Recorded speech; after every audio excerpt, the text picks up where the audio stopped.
L'UEMOA, l'Union économique et monétaire ouest-africaine. L'UEMOA, 8 pays, un destin commun, un espace économique harmonisé, ouvert et concurrentiel. L'UEMOA, votre guide au cœur de l'Afrique, de grands événements et des grandes mutations sur Africable.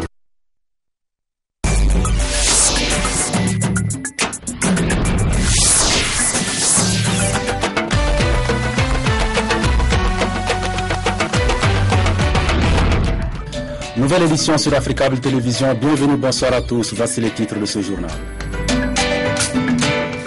385 000, c'est le nombre de réfugiés maliens tant à l'intérieur qu'à l'extérieur du pays.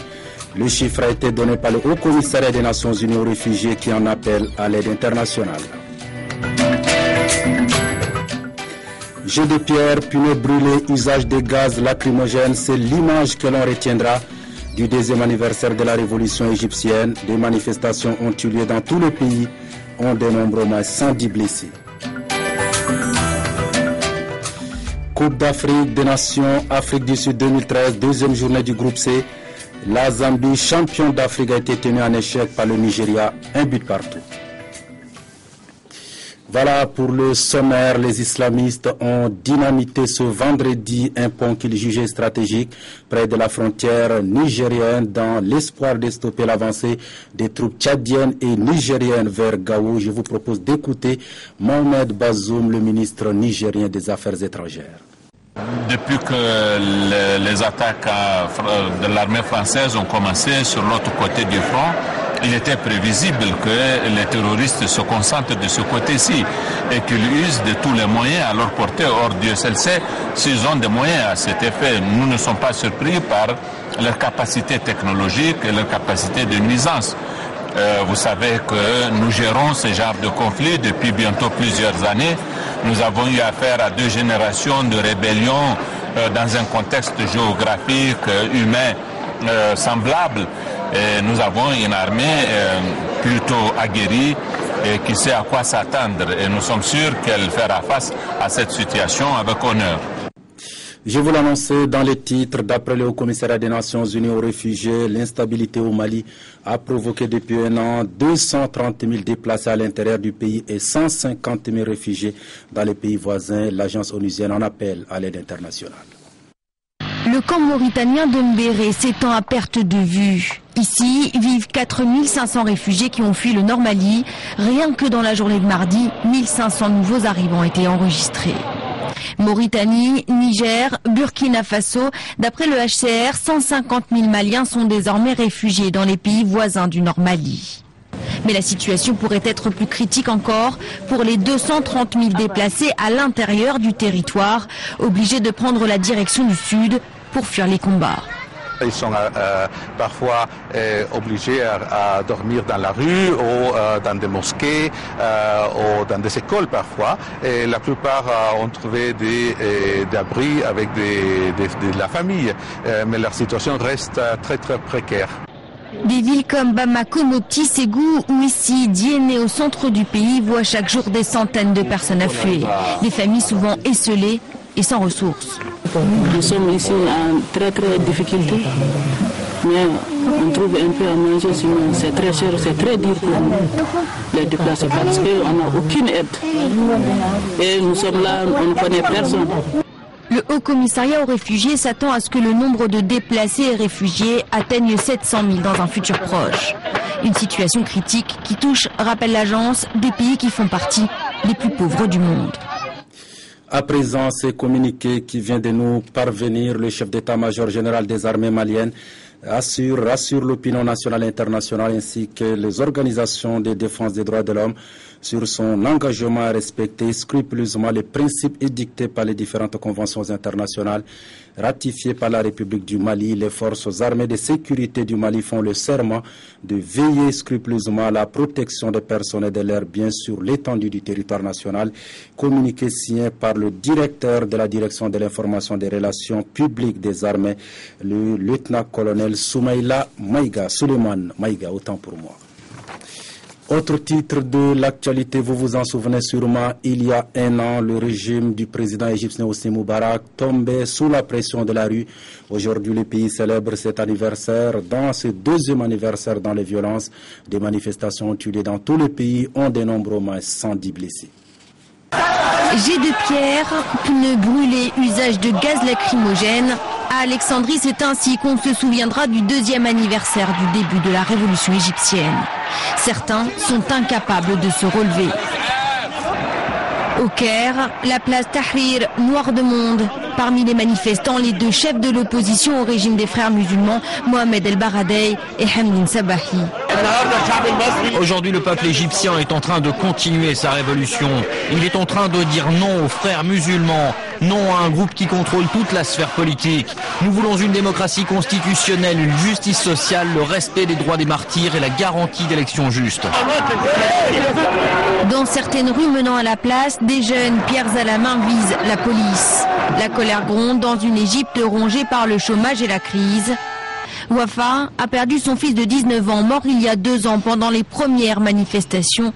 Elle accuse désormais le président Mohamed Morsi de trahison. Morsi avait promis qu'il remplirait les objectifs de la révolution, mais il n'a rempli que les objectifs de son parti, les frères musulmans. Il a divisé la nation en deux, mais la révolution va continuer et elle remplira les demandes de la population. Le président Morsi a appelé les manifestants au calme pour célébrer de manière civilisée, a-t-il dit, le deuxième anniversaire de la révolution égyptienne. Une révolution qui avait fait tomber son prédécesseur Hosni Moubarak. La menace est prise au sérieux par Londres et Paris. La sécurité de leurs ressortissants serait menacée à Benghazi, berceau de la révolution libyenne. Du coup, le Royaume-Uni a demandé à ses ressortissants de quitter la ville. La France a fait de même. Berceau de la révolution libyenne, Benghazi est confronté à une insécurité grandissante. Londres a appelé aujourd'hui ses concitoyens à quitter immédiatement cette ville côtière de l'Est libyen. Des craintes relayées par les habitants de Benghazi eux-mêmes. Je comprends cette décision parce que beaucoup d'étrangers sont confrontés à des problèmes ici. Plusieurs ont été menacés ces derniers temps. Les problèmes d'insécurité sont réels. À vrai dire, il n'y a pas de sécurité. La situation actuelle à Benghazi, c'est l'absence de sécurité, le manque de moyens pour y faire face et une grande instabilité. C'est vrai qu'une personne de nationalité étrangère ou d'origine européenne peut craindre quant à son intégrité et sa sécurité. Renforcement de la sécurité sur les sites pétroliers, multiplication des patrouilles aux abords des sites sensibles. Tripoli a pris des mesures tout en voulant rassurer quant à l'ampleur de la menace. Le terrorisme n'a aucune religion ni pays. Le terrorisme peut frapper n'importe où dans le monde, même dans les pays comme la Grande-Bretagne, qui n'est pas immunisée face à ces menaces. Mais cette annonce britannique et les craintes exprimées ne sont pas justifiées à notre opinion. Mais à Benghazi, tout le monde garde en mémoire l'attaque meurtrière de l'ambassade américaine le 11 septembre 2012. La prise d'otage chez le voisin algérien a réveillé les pires craintes. La contribution des femmes au panafricanisme et à la renaissance africaine, tel était le thème de la conférence de presse animée par les membres du JIMAC au 21e sommet qui s'est tenu à Addis Abeba. Des précisions avec nos envoyés spéciaux Caroline Ouanré et Antoumar. L'état des lieux de la question de la promotion de l'égalité du genre en Afrique révèle une situation qui reste encore à améliorer sur toutes les échelles de classification comme l'accès à la santé, à l'éducation, à l'eau potable. La femme reste encore de nos jours celle dont le statut a besoin d'actions particulières pour s'émanciper. Réunies autour de la même table, cette dame dont l'engagement pour la cause de la femme est reconnu tente une fois de plus de passer le message. Marie Robinson, ancienne présidente de l'Irlande, Bineta Diop, présidente de l'ONG Femmes Africa Solidarité, ou encore Zainab Bangoura, engagée au plus haut niveau du système des Nations Unies pour lutter contre les violences sexuelles faites aux femmes. Sur le même ton de fermeté et d'assurance, elles annoncent le temps des héroïnes, ces femmes qui, parfois dans une discrétion absolue, ont pourtant façonné des hommes, des grands, dont les seuls noms sont retenus de nos jours. Ce face à la presse se tient dans le cadre du 21e sommet du JIMAC, la campagne « Le genre est mon agenda » de l'Union africaine, une rencontre pour faire le point de la situation, de la problématique de la promotion du genre et en transmettre ensuite les conclusions au sommet des chefs d'État et de gouvernement de l'Union. Cette rencontre des femmes leaders africaines face aux médias, ici même dans l'enceinte de l'Union africaine, au lieu par excellence du dialogue entre Africains, marque donc l'autre étape importante de ce sommet, le 21e JIMAC, qui a justement réfléchi à l'épineuse question de la promotion de l'égalité du genre dans une Afrique qui vise désormais la renaissance. Voilà, nous recevons sur ce plateau comme invité le professeur Abdoulaye Soma, agrégé du droit public. Professeur, bonsoir et merci d'avoir accepté notre invitation. Bonsoir. Voilà, je rappelle que vous êtes burkinabé, vous avez 32 ans. À 32 ans, vous êtes le plus jeune agrégé du droit public d'Afrique. Qu'est-ce que cela vous fait de porter cette couronne quand on sait que le Burkina Faso, dont vous êtes originaire, a par le passé produit le premier agrégé d'histoire d'Afrique en la personne du fier professeur Joseph Kizerbo? Cela me fait beaucoup de fierté, d'abord de savoir que nous nous inscrivons dans la dynamique du professeur Kizerbo, que lorsque nous travaillons, lorsque nous produisons un travail, ce travail est exceptionnel, donc ce qui nous encourage à travailler davantage. Alors, à l'heure où l'on fait de plus en plus la promotion des filières scientifiques dans nos écoles et dans nos universités, moi j'ai envie de vous demander quelle est la place et le rôle du droit public dans le développement du continent africain et surtout dans la bonne gouvernance. Évidemment, vous annoncez l'un des domaines de contribution majeure du droit public au développement du continent africain. Vous savez que le droit public, c'est la branche du droit qui s'occupe, qui régit les rapports entre l'État et les particuliers et entre les différentes instances publiques de l'État. Donc, le droit public comporte un certain nombre de matières, notamment le droit constitutionnel, le droit international public, les finances publiques, le droit public économique et le droit administratif. Donc, si vous voulez, le droit public, on peut être défini globalement comme le droit de l'organisation et de l'action de l'État. Donc, ce qui fait que le droit public peut avoir une bonne contribution, une grande contribution au développement de l'Afrique, ne serait-ce que pour la phase de démocratisation dans laquelle s'inscrit l'Afrique. Donc, pour cette phase et pour ces questions notamment électorales, de révision constitutionnelle, ce sont les théories et les réflexions constitutionnelles qui peuvent donner une bonne dynamique à l'évolution de l'Afrique. Et donc, quand nos États sont bien tenus du point de vue de la démocratie, du point de vue de la protection des droits fondamentaux et du point de vue de la bonne gouvernance, évidemment, cela va entraîner un certain nombre d'améliorations dans tous les secteurs de la vie nationale. Oui, je le rappelle encore, vous êtes jeune, vous incarnez l'espoir pour le continent africain quand on sait que ça ne va pas trop bien sur ce continent-là. Quel est le message que vous aimeriez passer aux jeunes Africains? Si je représente l'espoir pour le continent africain, je ne sais pas trop, mais alors j'ai peut-être, je peux formuler le vœu que la jeunesse africaine s'inscrive résolument dans les chemins majestueux de l'excellence et de l'action. Comme on dit, l'avenir appartient à la jeunesse.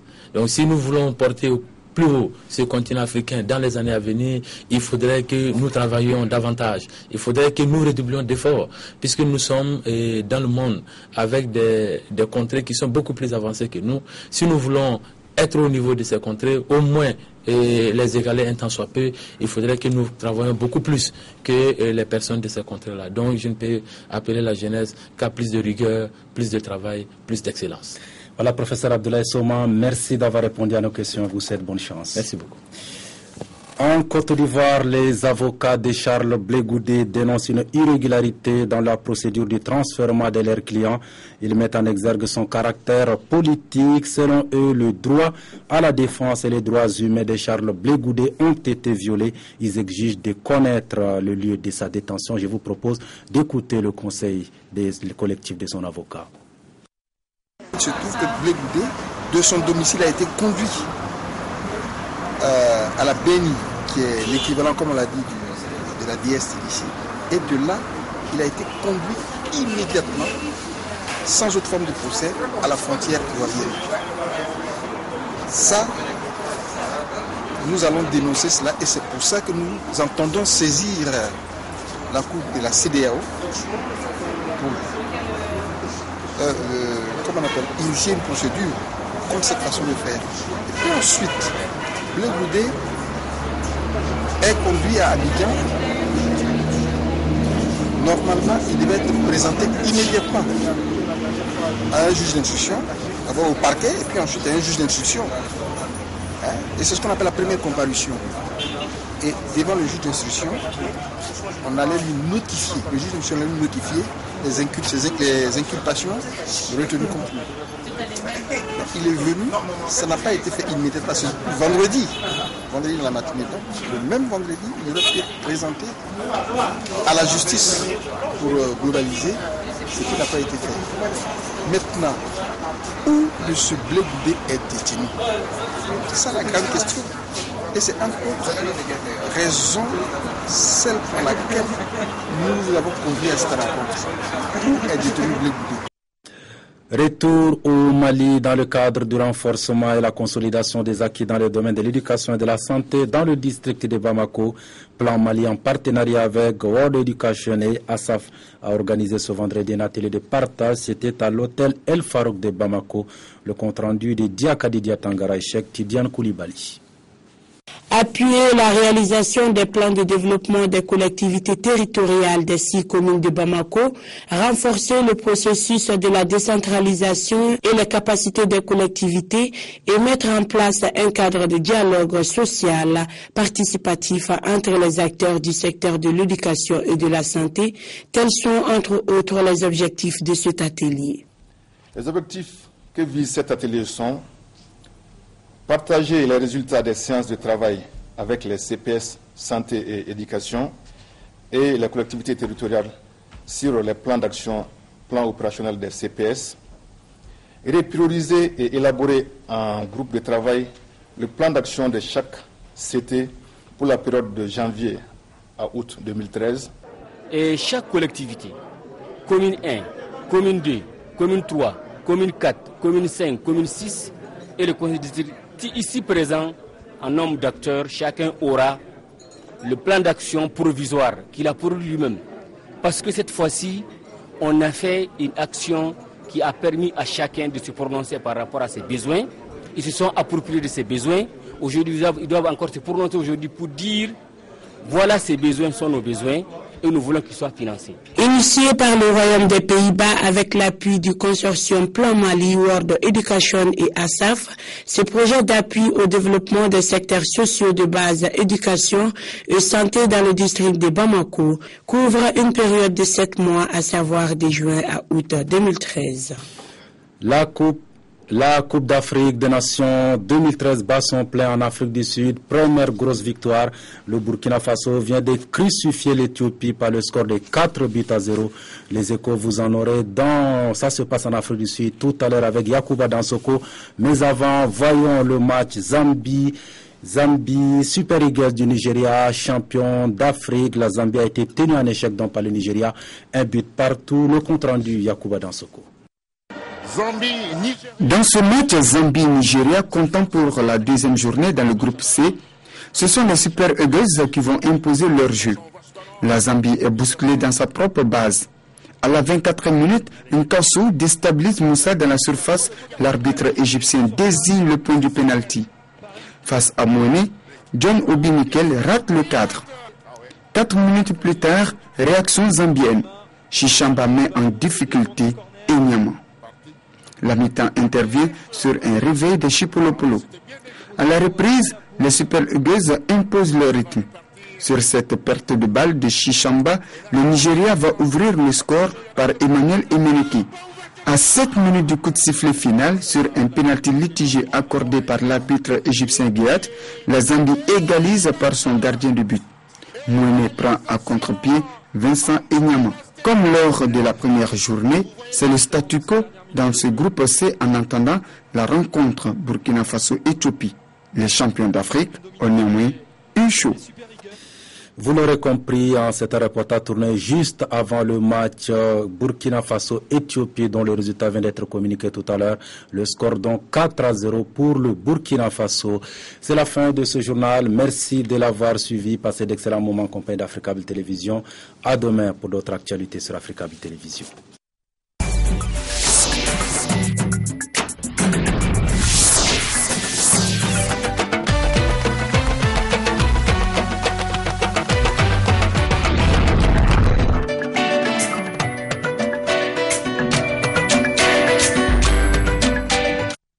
L'UEMOA, l'Union économique et monétaire ouest-africaine. L'UEMOA, 8 pays, un destin commun, un espace économique harmonisé, ouvert et concurrentiel. L'UEMOA, votre guide au cœur de l'Afrique, des grands événements et des grandes mutations sur Afrique.